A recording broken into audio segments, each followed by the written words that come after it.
Since the start of this year, more than a dozen high-profile local cases of child sexual abuse or exploitation have made headlines. Many of those cases include accusations against people in positions of authority, such as members of law enforcement, pastors, and multiple educators. We wanted to know if this was an increasing pattern, and if so, can anything be done about it? We want to warn you, some of the language you are about to hear is graphic. At any given time, more than 750,000 child sexual predators are online working to sexually exploit children. That's according to statistics from the Idaho Crimes Against Children Coalition, which also estimates more than 34,000 Idaho children are solicited online each year. The commander of the Idaho Internet Crimes Against Children Task Force, which works to find and prosecute online offenders, says they are seeing an increase in the number of child sex abuse cases they work.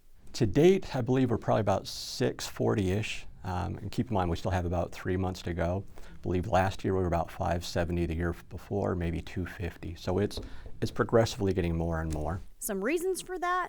I think this is probably a combination of availability, population increase, reporting. Parents are getting better about finding something. Looking at specific counties throughout the state between July and September of this year, Canyon and Ada counties are 2 of the 3 highest in terms of caseload. While most other counties report between 1 to 6 cases, Canyon and Kootenai counties have 15, and Ada County hits triple digits with 129 cases. ICAC investigators like Tamara Pitts look into those cases. I receive cyber tips. I have to review all of those images or videos that come in as part of that cyber tip. I have to describe them and prepare everything for court ahead of time. According to ICAC, those images and videos are getting more and more gruesome. It doesn't just include child pornography anymore. In one instance, we have ropes being used. But the lion's share of what we're seeing, violent rapes, screaming, torture. We know as investigators that this is always going to be out there, and we just have to do the best we can to stop the ones we can.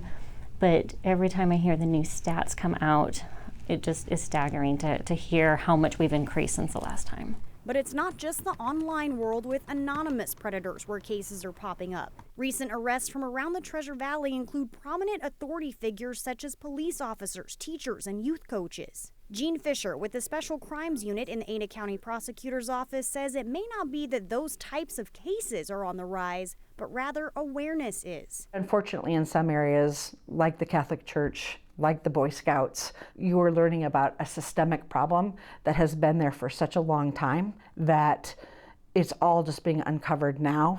When it comes to educators, the State Department of Education says it may feel like a lot of cases, but we're talking about a fraction of a fraction of a fraction of a percent of educators. We have 30,000 certificated individuals. The number of cases we actually, or the number of complaints that my office actually receives is 80 a year, and then half of those are typically even opened for investigation, and then about half of that actually has probable cause determinations, which means disciplinary action. When it comes to hiring in the education field, it's up to local districts who to employ.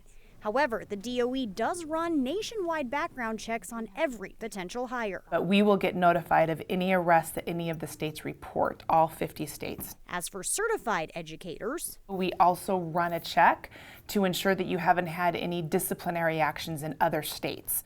The department also considers what it calls moral turpitude, looking for things like a pattern of poor behavior or anything that may violate the state's code of ethics. Despite those checks, Fisher says there are a few reasons why those types of cases are so effective when it comes to grooming victims. It's because they act as interlopers, someone who intentionally drives a wedge between the parents and the child. And if it's the coach, for instance, at the school, and the parent is really excited about their child's ability to play, and they want their child to excel, and so the coach, speaks to that to the parent. But that offender is simultaneously telling a much different story to their victim. And they are talking to the child in a way that says your parent doesn't understand you like I do, your parent doesn't think you're as good of a swimmer as I do, or as good of a volleyball player as I do, or I think you're going to succeed. That's how relationships are formed and access to the child is gained.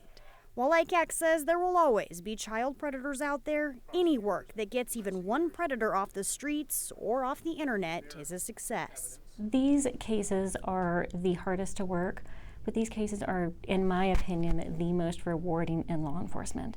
When we are able to save a child or a victim, that is the best you could hope for.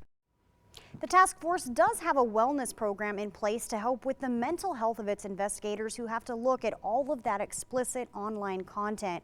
And as far as protecting your child from predators, ICAC says the best defense is simply being hands-on and aware. We have more detailed tips and advice about that from the task force online at ktvb.com.